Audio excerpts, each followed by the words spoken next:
You know what? Just like your kitchen at home, when you have people over at your house, where do they all gather? In the kitchen. Yeah, it's just the place. And so we knew when we were adding on to the building and we were adding the 86 additional guest rooms, we were going to really need to do something special in that kitchen because that's where everybody spends their time. It's just a very open, bright, happy place. It typically happens in the kitchen, and because that's where everybody gathers, just like your house.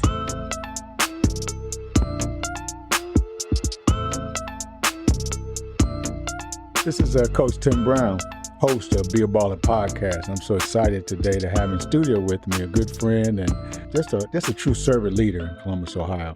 And that's Dee Anders. She serves as CEO and Executive Director, Ronald McDonald House, Charities of Central Ohio. She led the effort to grow the local house, which is now the largest Ronald McDonald House in the world. As a CEO, she was responsible for the charity's visibility in the community and increasing the programs and services offered. Prior to joining Ronald McDonald House Charities, Dee Anders served with Goodwill Columbus and the YMCA of Central Ohio. She began her career with the City of Columbus, coordinating the mayor's Kids Speak program. In addition, she was a partner in her own consulting firm, focusing on capital gains campaigns and special events for nonprofit organizations. That's a mouthful. Yeah. but the real D is here. The real D from Columbus, Ohio, from Brookhaven High School. That's right. Back in the day. Can you talk Bearcat. about Bearcat? And you've seen this city grow. That's right. You've really seen this city grow. Can you talk about growing up in Columbus, Ohio during the time when it was considered a small cow town, so to speak? Can you talk about that experience? Yeah, to me, it was a big town back then. It was big. Yeah, I'm one of the few people in Columbus that actually grew up in Columbus. And I was fortunate enough to go to Brookhaven High School and, learn in the Columbus public school systems. And Brookhaven High School was my family when I grew up. There were teachers there that cared so much about the students and shaped your character and your personality. And I was fortunate enough to just, high school was probably one of my favorite times in my life period. And I just learned so much there from people, not necessarily reading and writing and all that, although I did learn all that as well, but just how to be a good person and to care about others. And all that happened right there at Brookhaven High School.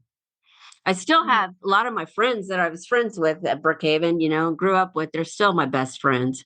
Wow. You talk about some of those activities you're involved in at Brookhaven. I was on the gymnastics team, and that was pretty important to me. And I was a cheerleader, and I actually loved the art program there. The art teacher at the school was Marvin Whiting, and he was probably one of the kindest people I've ever met in my life. Do you know him? Oh, I know Marv well. Marv's old football and track coach. Yes, absolutely. He's wonderful. And I spent hours and hours in his art room. Wow. Yeah. Wow, that's something. I was doing a little research and I read that you have a love for animals. Yes. And gymnastics. Yeah. I'm not sure where you found that out, but yes, you were good. You love to be. You nailed it. Were you a gymnast? I was. Okay, I was. Yes. I grew up as a gymnast and competed in high school and Wow. Cheerleader. Oh, wow. So you had a blast watching the Olympics this year. Oh my gosh, I had so much fun with that. Yeah. Sure had a great time doing that. Mm-hmm. And I actually taught gymnastics for the City of Columbus for 12 years. Wow. So that's where I really started my career with the City of Columbus and then went into the Kids Speak program. Mm-hmm. Tell us about Kids Speak. I've heard a lot Kids Speak was the best program. Okay. Mayor Dana Reinhardt had a program that he wanted to get kids involved in city government. Mm-hmm. And so we did lots of things. We worked with the city cabinet. We worked with city council, worked with the mayor. He involved each different cabinet member had a corresponding child that got to spend lots of time in that department and learn about the city and take it back to kids in their school systems and, help educate. And Pickawicki Park, which is right downtown, the kids named International Gateway. I don't know if you know the road going into the airport. Kids Speak named that road. Yeah, did lots of things. Wow. Used to be a Kids Speak Kids Fest and lots of fun things. Wow. I know you have a heart to serve, and you also spent a lot of time at the recreation center. Can you talk about that experience and how that led you to what you kind of do today? Yeah, when I was young, I would walk by at the time it was Cook Recreation Center Mhm. just to go to elementary school. And so my parents would work second shift. So many times I'd walk right by Cook Recreation Center and go in the door after school and spent hours and hours there. I learned again from some of the most caring people. Deborah Burney, I remember her just, she taught me how to sew, but she taught me how to be a good person as well. I would spend time with her in the room there, and I learned gymnastics there. That's where I started my gymnastics, and it was just, again, they were my family. They pretty much raised me after I'd get home from school. I'd be at the rec center and stay there as long as I could until I'd go home. And again, that's where I think I really learned about giving back, because all the recreation leaders that work there, that's what they were there for. They were there to give back and to help kids, and they knew that the kids that were there and spending hours and hours with them, their life at home was a good life, but there was, I didn't have parents at home after school, so they were there to be with us. So it was wonderful. And I ended up, actually, my first professional job was with Columbus Recreation and Parks Department. Went right Nice. back to it. I loved it. Right back to it. Full circle moment, huh? Yeah, The one that was absolutely. helping others. That's great. So as we talk about the house, can you tell the audience what's the main mission of the house? We see this house, we hear about this house, we see Ronald McDonald hanging out at the house, we see these families. What is the mission of the house? So the mission's really simple. We create, find, or support programs that benefit the health and well-being of children and their families. Mm, That's it. mm, Um, Most of the time, the kids are in the hospital. mm, Sometimes they're an outpatient, but we're there to support the families so they can help their child get mm, better. mm. And I'm sure you have experienced some great stories, of families, Mhm. Any family sticks out to you? Oh my gosh, there's I so know many there's that so stick many out. of them. There's so many that stick out. We just recently had a family that was with us about 200 days from Jamaica. Mm, And the family wouldn't have had any way of coming to the United States to get treatment for their son. When he came to the house, he couldn't walk. He was in a wheelchair. He was 9 years old. mm, Couldn't never been to school because he couldn't go to school. He was too sick. They just left this weekend. mm, He's walking. He's mm. running. Praise He's the Lord. jumping. He experienced snow for the first Wow.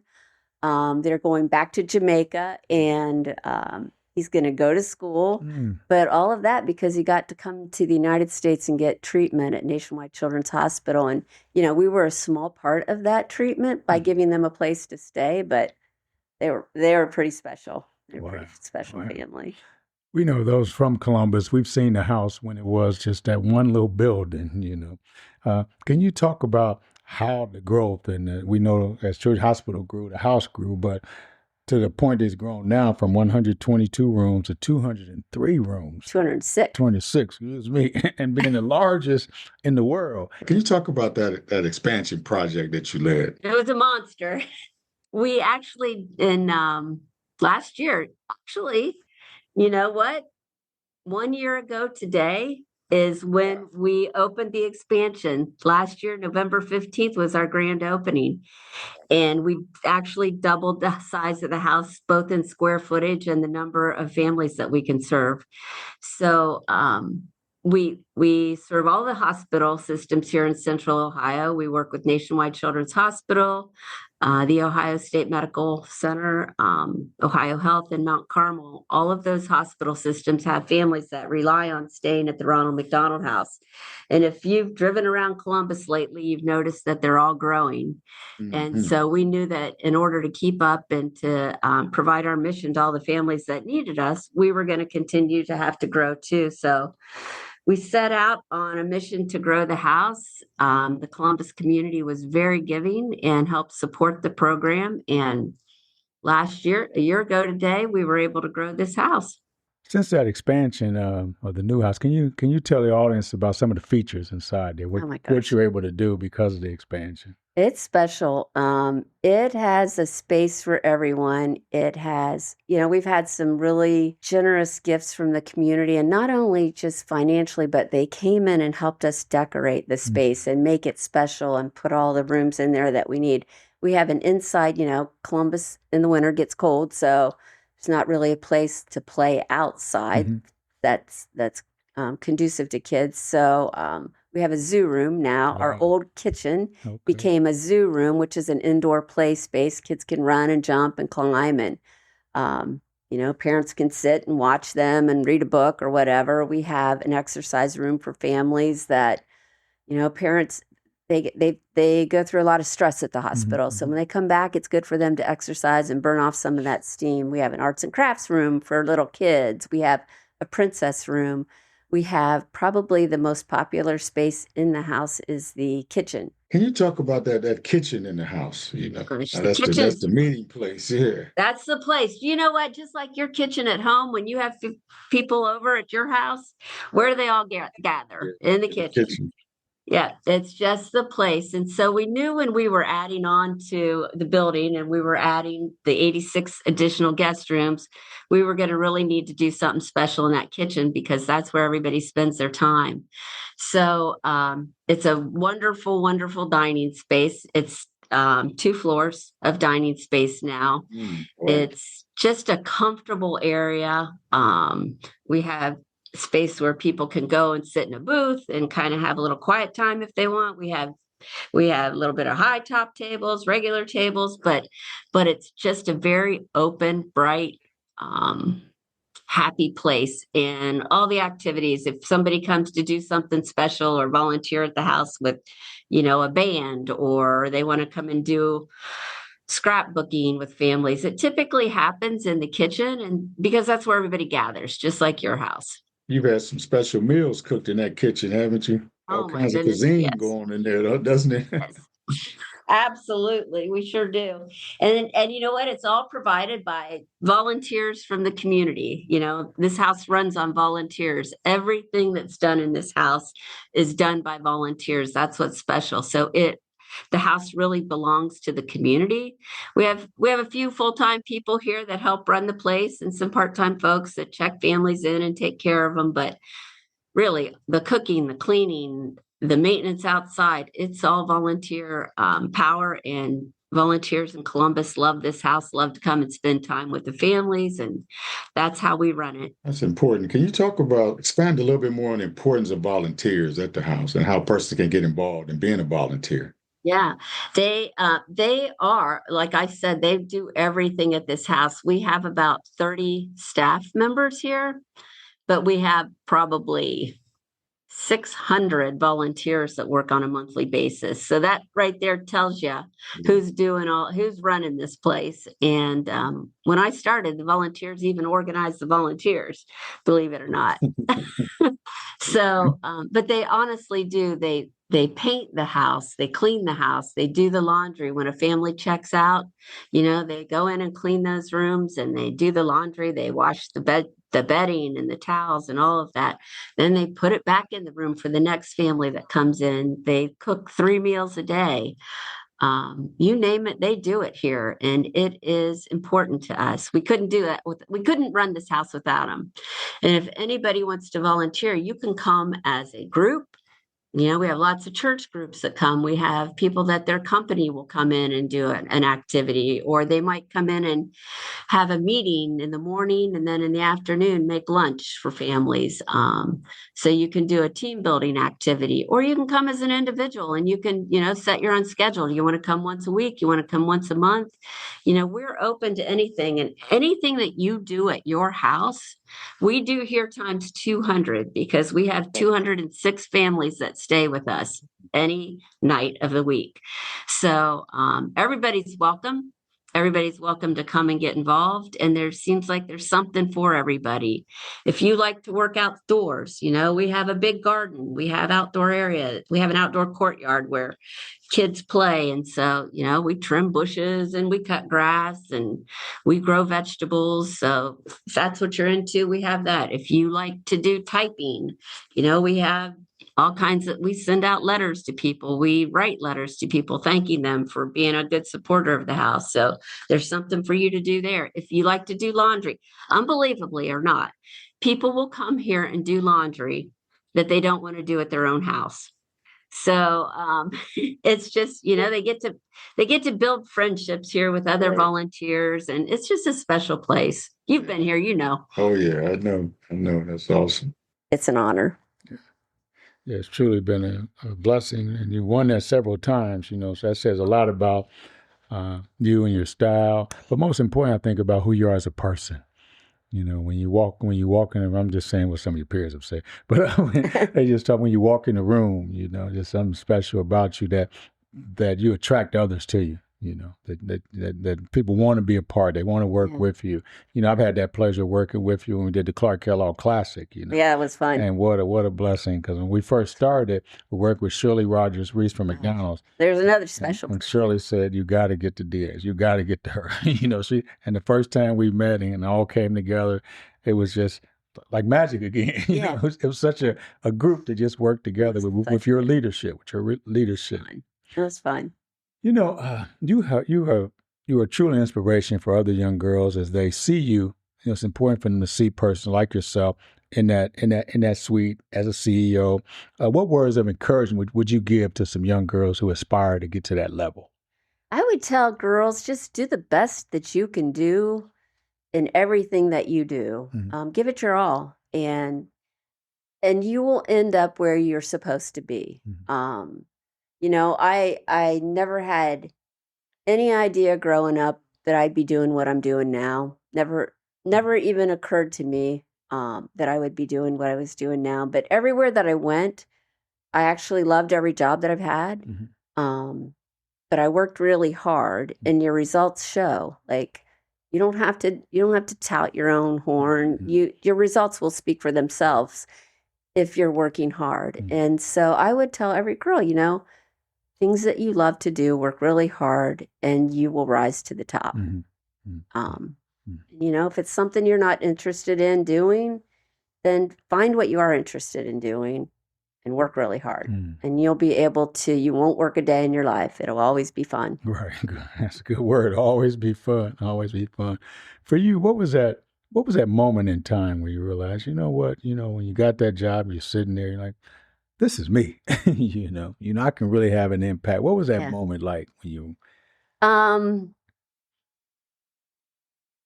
I think, I did a lot of fundraising in my past and didn't even know what fundraising was, until I kind of got stuck in the middle of it. And I realized that I liked doing it, and it didn't bother me when someone said no. Okay. It just, to me, it was like, that just means not right now, Good. And so that's when I kind of realized, like, this is the right job for me because I'm not bothered by a no. And I realized that what I'm doing is helping others. And that's what I want to do. I want to help others. And so it was, it was probably when working for the YMCA and doing a capital campaign there to help expand their programs and services. And it was just like, this is good stuff that we're doing here. And, yeah. How was those yeses that you yeses are great. The yeses are great. Those yeses. Yes. Sometimes they surprise you and you're just like, hey. Those are the ones. Those are the ones that really surprise you. Where did that come from? And that check you ask for X number and there's another zero on there. Right. And you're like, whoa. Those are the big ones, Oh, the big ones. Yeah. Yeah. But even those little ones, those little small ones, those people who made those sacrifices, as we're sitting here talking, I can see you're so passionate about the work at Ronald McDonald House in Central Ohio and being the largest in the world and still growing. What keeps you so passionate about the work that you're doing? What we do, it's not rocket science. It's simple. Anybody can do it. We provide a meal, we provide a shower, we provide a room. But when families walk in the door and you see how much it means to them, and you realize that you've made such a huge impact just by doing something that's easy for you to do, and just by being nice to people, that's what makes it fun to go to work every day. It's like, I can do this, Anybody that can walk in that door can do exactly what we're doing, and they can get fulfillment. And so it's fun. And then, when you see families go home, and when you see kids like Omar go home and walking, and he's going to go to school, and it's going to be a great day. Like and it was simple, right? It was simple. It was a meal. It was a shower. It was, a bedroom. It was simple. As we're sitting here talking, I was thinking about this. I wanted to ask you this about those Omars that you've seen that come back. What's that like when they come back and say, after they've left the house and they go back home or whatnot, then they come back, and just, what is that it's like? It's pretty amazing. And we get a lot of that. Yeah. We get a lot of families that want to come back and help other families that are in the same situation. So it's pretty cool. And Omar and his family, they're going to Jamaica, and he said, I'll be back. He said, and I'm going to help other families who have children that need to go to the hospital. I'm going to help them get here. Wow. And so, and he just, amazing. That's amazing. That really it is. It is amazing.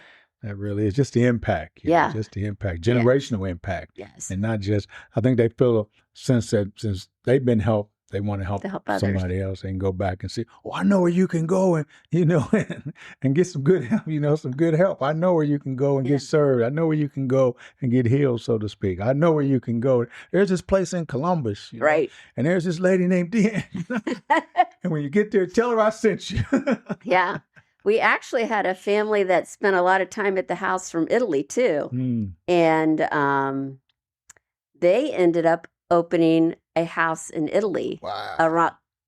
It's pretty much a Ronald McDonald House in Italy. So they're helping families in Italy. So it's a cool thing.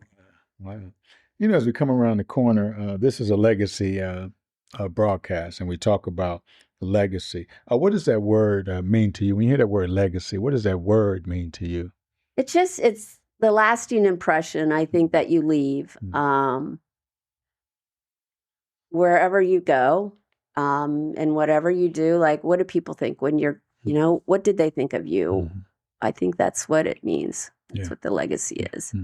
And hopefully, you leave a positive legacy wherever you go. Well, Dee, I want to assure you that you have left and are still leaving. It's not over yet. You're still leaving that positive impression. So, Dee, I want to thank you for being our guest on the show today. It's been a pleasure just hearing these stories about the Ronald McDonald House Charities and the impact that's having in the community. I want you, before we sign off, can you give the audience information on how anyone might be listening to this who wants to volunteer, who wants to help out, who wants to give of their time, talent, and treasure? Can you speak to that? Yes. We would love to have anybody, and all they need to do is call the house, 614-227-3700, and let them know you want to volunteer, and we'll get you signed up any way you want to do it. If you want to come as a group, if you want to come as an individual, if you want to come once or you want to do it weekly, we have all kinds of opportunities. And our volunteers, they become good friends. We have, they meet each other there, and, they become friends outside of the house. So it's a great place if you're looking to meet people that want to give back to the community just like you do. Amen. Amen. Well, thanks, Dee. I want to thank you for being on the show today. Thanks for this is having me. Coach Tim Brown from Be a Baller podcast. And I pray that the audience was blessed by this episode. And I pray that everyone will continue to have a heart of giving, have a heart of sharing. And the Ronald McDonald House is a great place to do that. So thanks again, Dee, for being on the show. And I want to encourage everyone to listen, support Be a Baller podcast, and share this episode with others. Thanks, Dee. Thank you. Thanks for having me. If you enjoyed this episode, please share this podcast with family and friends. Be a Baller podcast is available on all major podcast stations. Be sure to come back next week as we continue to discuss on how to build a lifelong legacy. Until then, don't forget to be a baller. This podcast was created by Coach Tim Brown and produced and recorded by the video production class of Worthington Christian High School.